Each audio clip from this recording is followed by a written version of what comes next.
As escadas da Sé Velha de Coimbra não são apenas ex-libris de serenatas estudantis, nem este monumento se reduz a mais uma curiosidade arquitetónica no vasto panorama histórico português. Neste lugar, foi oficializado em Portugal há 700 anos o culto da Imaculada Conceição. O cônego Silvério Martins é hoje o presidente do Cabildo da Sé de Coimbra.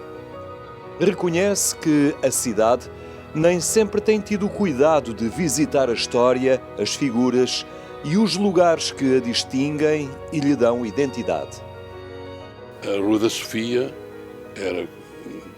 toda ela era realmente a Rua do Saber, a Rua da Sofia.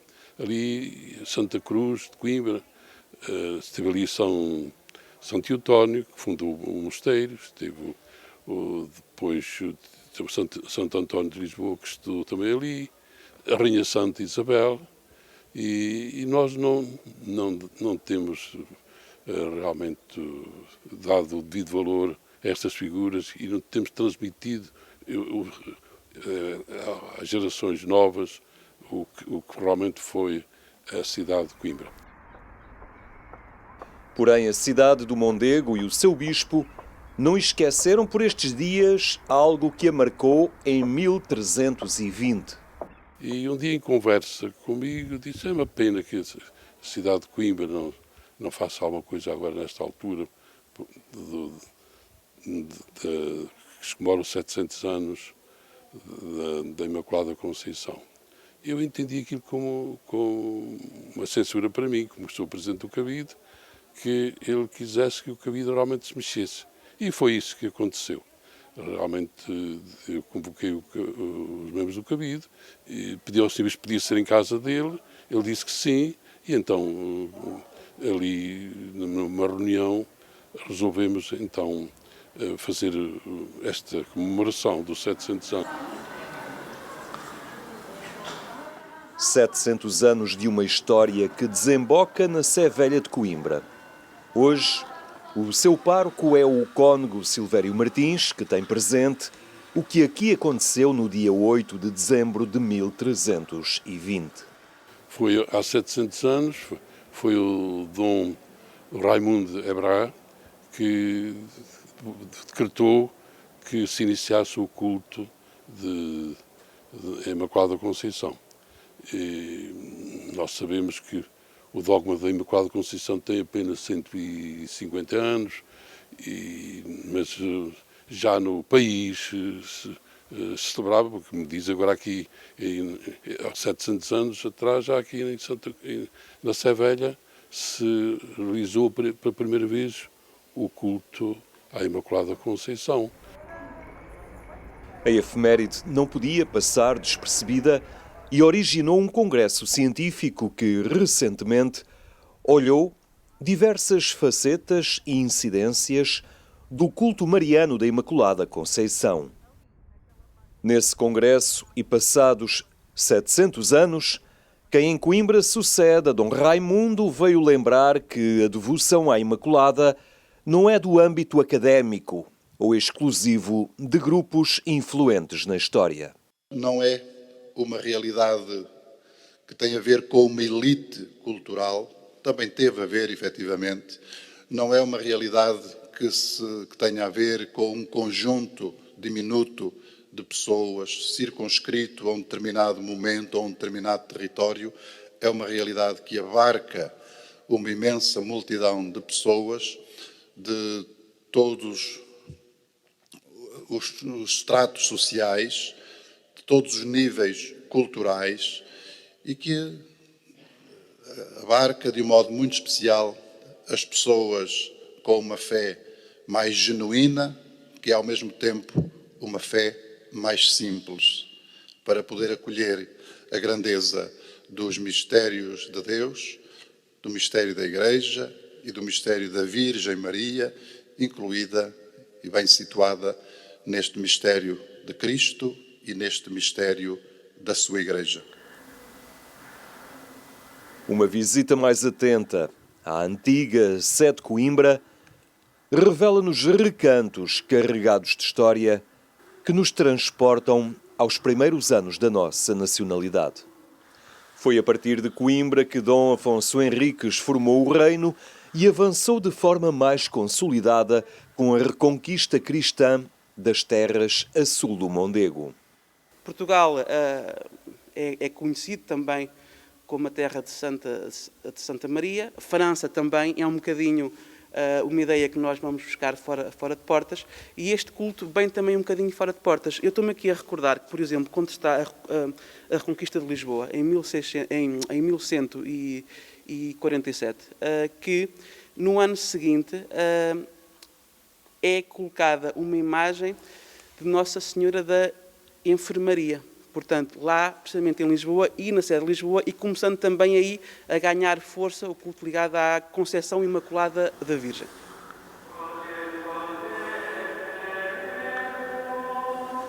A carga devocional e o culto cristão pela Mãe de Deus, segundo António Rebelo, terão chegado à Europa pela via direta da doutrina, mas também por intermédio do arcebispo de Cantuária, Teodoro, e do seu assistente, o abade Adriano, ambos marcados pela sensibilidade e influência bizantina.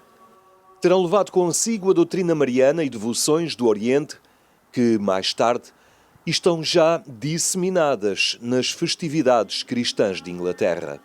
São vários os calendários litúrgicos britânicos que registram, no início do século IX, a celebração da festa da Imaculada Conceição a 8 de dezembro. Portanto, estamos a ver como esta devoção estava bem arraigada em Inglaterra. Portanto, ainda muito antes da conquista por Guilherme o Conquistador, porque muitas vezes pensa-se que terá sido a Normandia que terá levado essa devoção para terras inglesas depois da Batalha de Hastings, mas não, foi ao contrário. Guilherme, o Conquistador, é que instituiu depois a festa no seu ducado da Normandia em 1074. O culto à Imaculada Conceição rapidamente ultrapassa os limites do ducado da Normandia e alastra pela França. O culto floresceu de tal forma que, quando foi fundada a Universidade de Paris, os alunos normandos escolheram a Imaculada como padroeira da nação normanda. Isto é, uma das 4 nações em que se repartiam os estudantes da universidade. Em meados do século XIII, a festa da Imaculada foi mesmo instituída em Paris, no coração da universidade. O franciscano arcebispo de Rouen, de Rigaud, presidiu a celebração na igreja de Saint-Séverin no dia 8 de dezembro de 1266. Foi esta que ficou conhecida pelo nome da Festa dos Normandos. É nesta linha que esta sensibilidade mariana também entra em Portugal. Importa ter presente que o bispo Raimundo é de origem francesa. Será Dom Raimundo que, em 1320, decreta, oficialmente, o culto à Imaculada Conceição no nosso país. Nós temos aqui exposto uma cópia de um documento que data de 17 de outubro de 1320, assinado aqui pelo bispo da altura, o Dom Raimundo Ebrard, e que, de facto, atesta a que a primeira missa celebrada em Portugal, dedicada à Imaculada Conceição, ocorreu aqui na Sé Velha de Coimbra. E é a partir daqui de Coimbra que o culto começa, de facto, a irradiar por todo o país. No interior da Sé Velha de Coimbra, a beleza do altar-mor pode, por momentos, distrair-nos de um elemento importante para o nosso tema. É num dos altares laterais que encontramos a pintura da Rainha Santa. Isabel de Portugal terá contribuído também para que o bispo de Coimbra introduzisse na cidade e no reino a devoção à Imaculada Conceição. A Rainha Santa Isabel também terá tido um papel importante, porque, segundo aquilo que os historiadores sabem e conhecem, em função de alguns documentos antigos existentes, é que o culto ele vem de fora do país. Por exemplo, nós sabemos que em algumas universidades europeias, Oxford, Paris, por exemplo, um bocadinho à semelhança de que vai acontecer depois em Coimbra, a própria Universidade de Coimbra vai chamar também para si a imagem associada à Imaculada Conceição, até porque no século XVII, em 1646, o Dom João IV concede à Imaculada a coroa do reino. Portanto, é muito engraçado e é muito curioso vermos isto desta forma, porque a partir dessa data, nunca mais, em cerimónias oficiais, os reis de Portugal utilizaram a coroa na cabeça. Ficava, por exemplo, depositada em cima de uma almofada. Portanto, há essa ligação simbólica, quase como uma mãe fundadora. Mas em Coimbra, tudo converge para o alto da cidade, lá onde se ergue a Torre Universitária. A primeira universidade de Portugal e uma das mais antigas da Europa tem ainda hoje como padroeira a Senhora da Conceição. Quando em 1320 Dom Raimundo Everard instituiu a festa, a universidade estava em Coimbra, como já foi dito, e é provável que tenha aderido de imediato.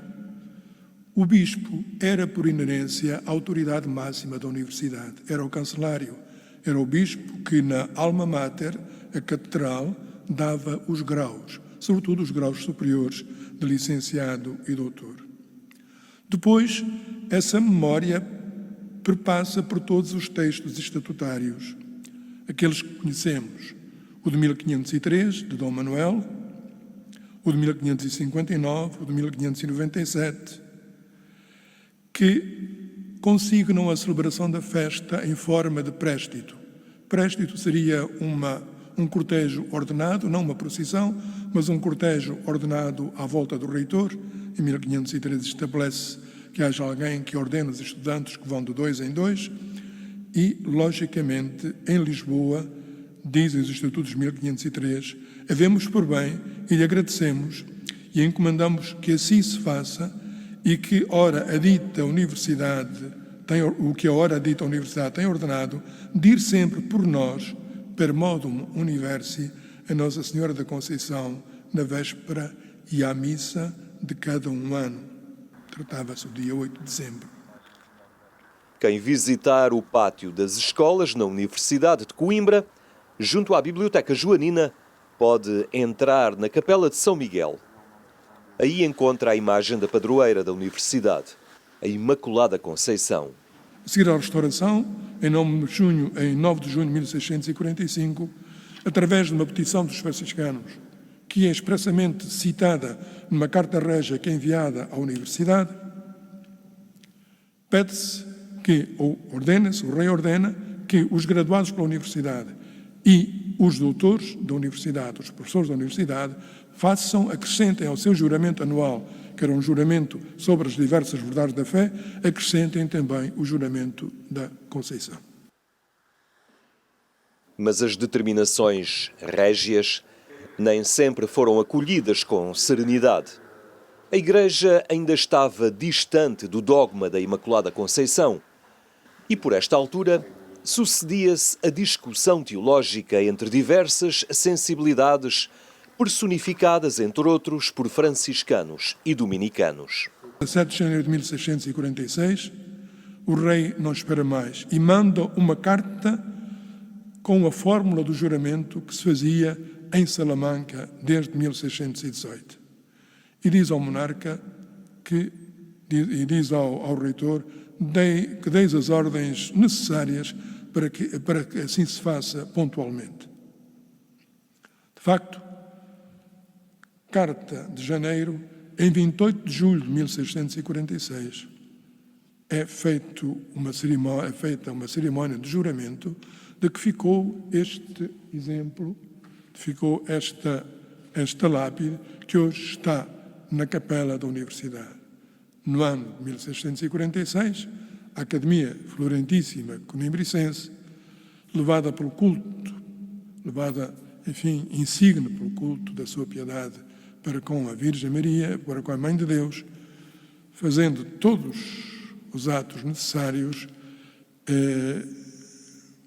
obrigou-se a que daqui por diante, quer publicamente, quer privadamente, ensine, pregue e defenda que a Santíssima Virgem, no instante primeiro da sua conceição, foi liberta do pecado original e enfim, existiu assim preservada e foi liberta do pecado original.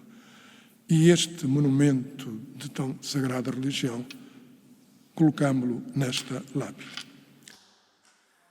A lápide é mais um motivo de interesse histórico no lado esquerdo, junto ao altar da capela da Universidade de Coimbra. Ali permanece, como que a sublinhar, um caminho que, a esta distância e apesar dos tempos, a Universidade não esquece. E neste itinerário coimbrão em torno da Imaculada, não podemos esquecer que a determinação de Dom João IV para com a Universidade era uma consequência do seu gesto de ação de graças, em que, na igreja do Castelo de Vila Viçosa, decidiu coroar a imagem da Senhora da Conceição com a coroa do reino, declarando-a padroeira de Portugal.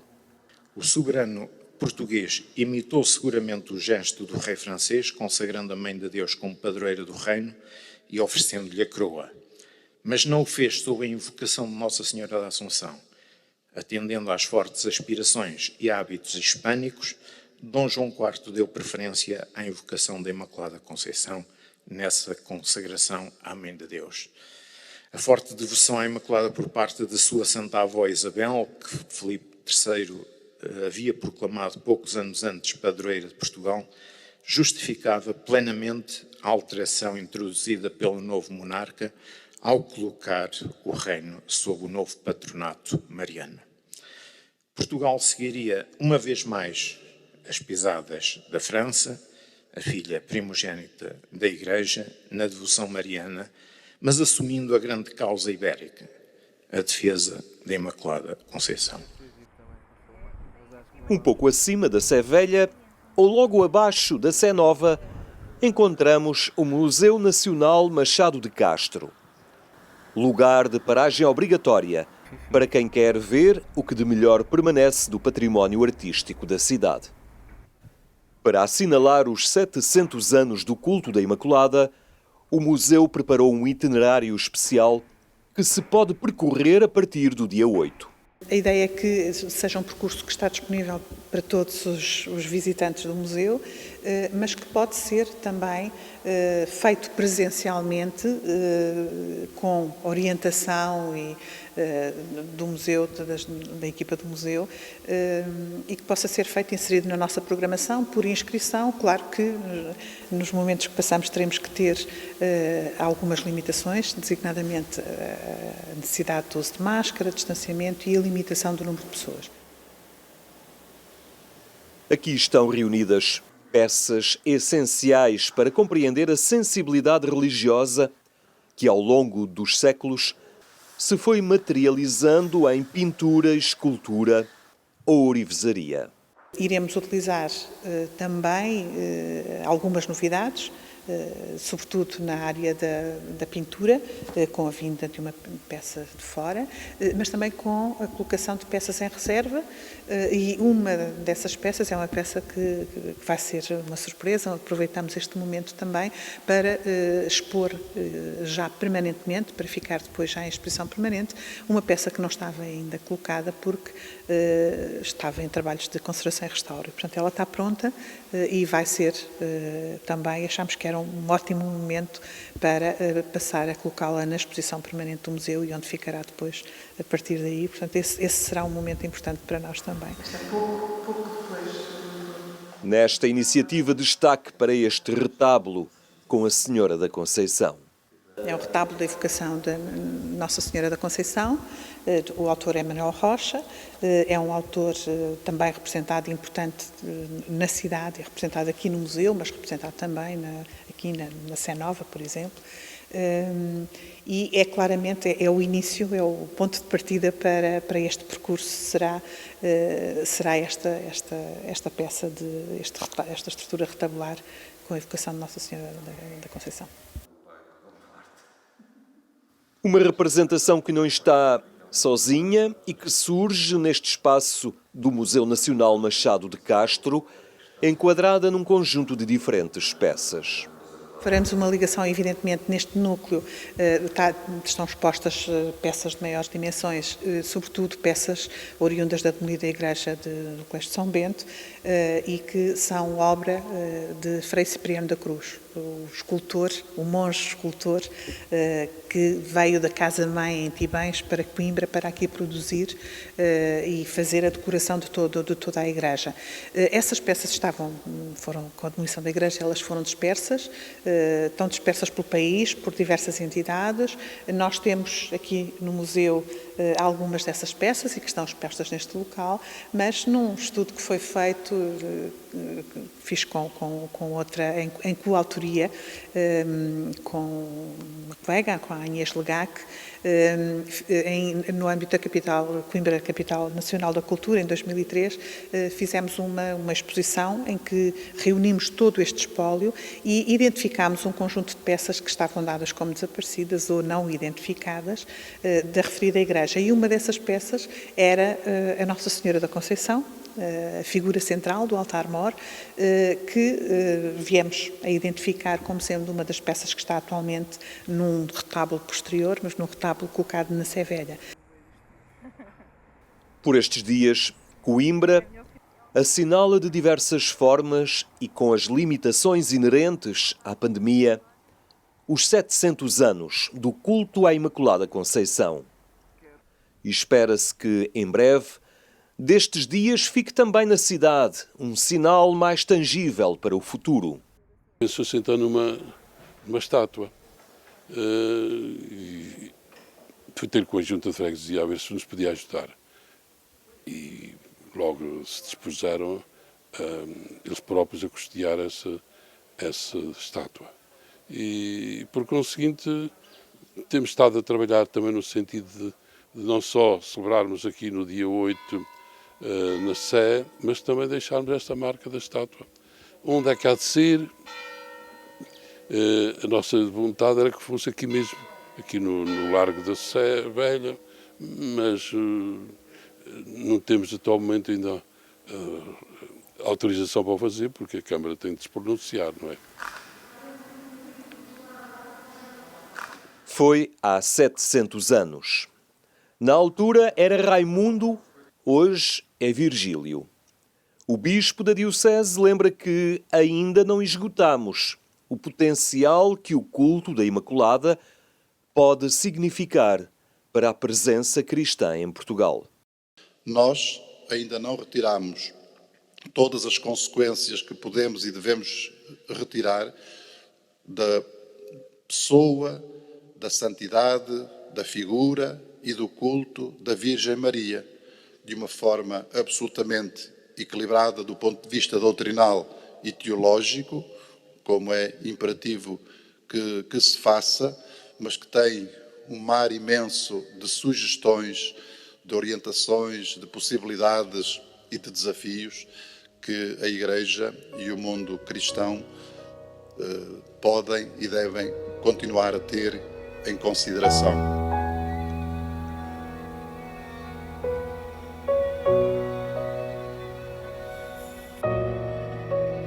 Nascido em Coimbra, este culto da Imaculada que a Universidade tem por padroeira, a quem Dom Nuno Álvares Pereira ergueu um templo em Vila Viçosa, onde um rei retirou da cabeça o seu maior símbolo de poder para o colocar na imagem da Virgem, passamos pelos séculos e percebemos como a sensibilidade mariana dos portugueses permanece sólida e transversal à sua identidade de povo e nação.